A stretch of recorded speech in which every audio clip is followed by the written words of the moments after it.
हमने जो एक होता है व्हीप, हमने व्हीप जारी कर दिया है। तो इसका मतलब जीतन मांझी को नहीं समझा है। महागठबंधन के नेताओं से मिलने के बाद जीतन मांझी ने ऐलान कर दिया है कि वो किस तरफ रहेंगे। आपको बता दें कि माले विधायक दल के नेता पहुंचे थे लालू प्रसाद यादव का संदेश लेकर।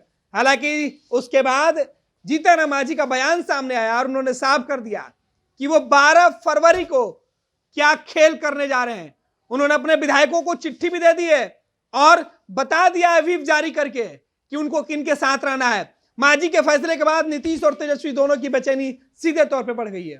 वादी के चंगुल में नहीं फंसना चाहते हैं।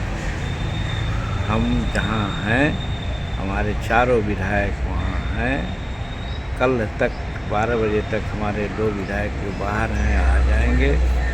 हमारे राष्ट्रीय अध्यक्ष भी कल शाम तक आ जाएंगे।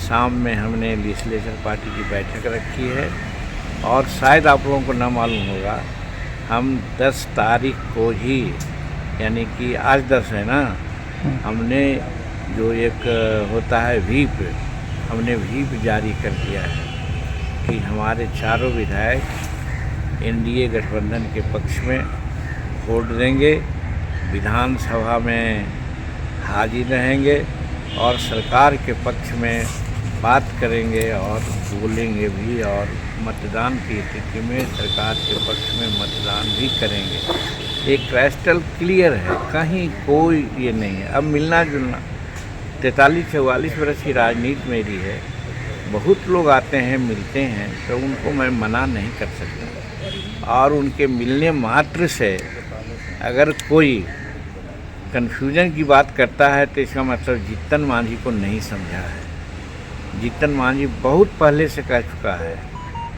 हम गरीब हो सकते हैं लेकिन बेईमान नहीं हो सकते हैं। हम जहाँ हैं वहाँ रहेंगे और पत्थर के खूंटा की तरह से अंत तक रहेंगे। आना जाना बहुत कोई मायने नहीं रखता है।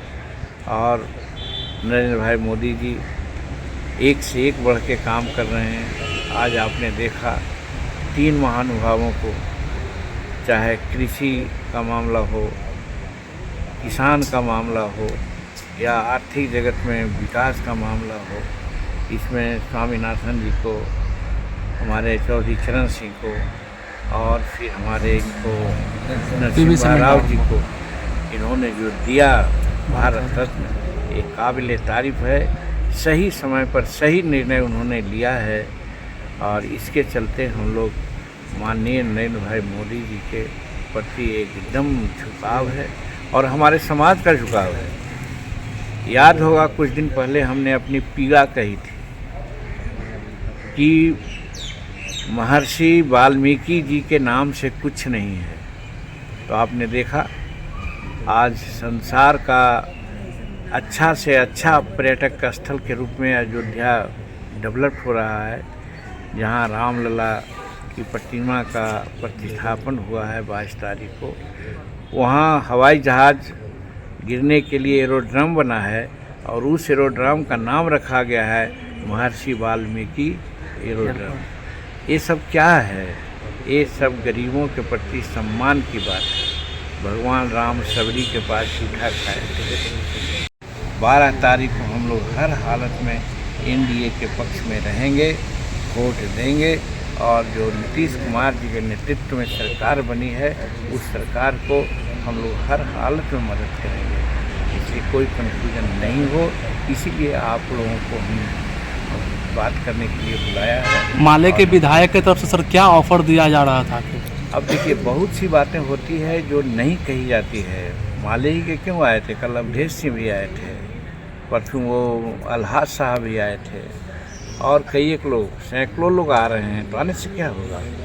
हमारे पुराना संपर्क रहा है सब लोगों से, हम मना नहीं कर सकते हैं। आते हैं, उनको उचित जवाब हम लोग देते हैं और हम लोग कोशिश करते हैं कि वो लोग हम लोगों को साथ दें अभी के संदर्भ में। क्योंकि एक ही जुमला जो मैंने कहा कि नव जमींदार हैं वो ज़्यादा खतरनाक हैं पुराने जमींदार से। तो नए नव जमींदार को कभी भी हम पनपने नहीं देंगे। ये हमारा मोटो है। अच्छा, ये स्पीकर साहब का सर एटीट्यूड है कि इस्तीफा नहीं देंगे, पर 42-43 साल का एक्सपीरियंस है, कैसे देखते हैं उनको इस्तीफा? नहीं, उनको इस्तीफा दे देना चाहिए नैतिकता के आधार पर, लेकिन अगर नहीं देते हैं तो अपने बोले हैं कि नियम है, नियमानुकूल हम बात करेंगे। तो नियमानुकूल बात यह है कि गवर्नर साहब का एड्रेस होगा, एड्रेस होने के बाद अध्यक्ष महोदय ही प्रोसीडिंग स्टार्ट करेंगे कि अब कार्रवाई शुरू होती है। उसी समय सत्ता पक्ष की तरफ से कहा जाएगा कि महोदय आपके प्रति अविश्वास प्रस्ताव पर नोटिस दी गई है, आज 14वां दिन है और इसी के समर्थन में 38 विधायक खड़ा हो जाएंगे। अब खड़ा हो जाएंगे तो माना जाएगा कि अविश्वास प्रस्ताव उन पर आ गया।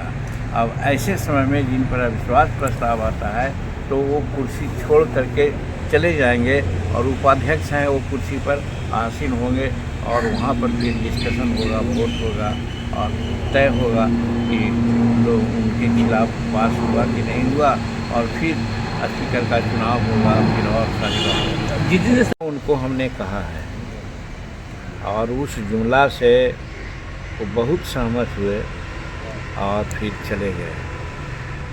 हम कहा कि भाई डॉक्टर लोहिया ने कहा था एक बार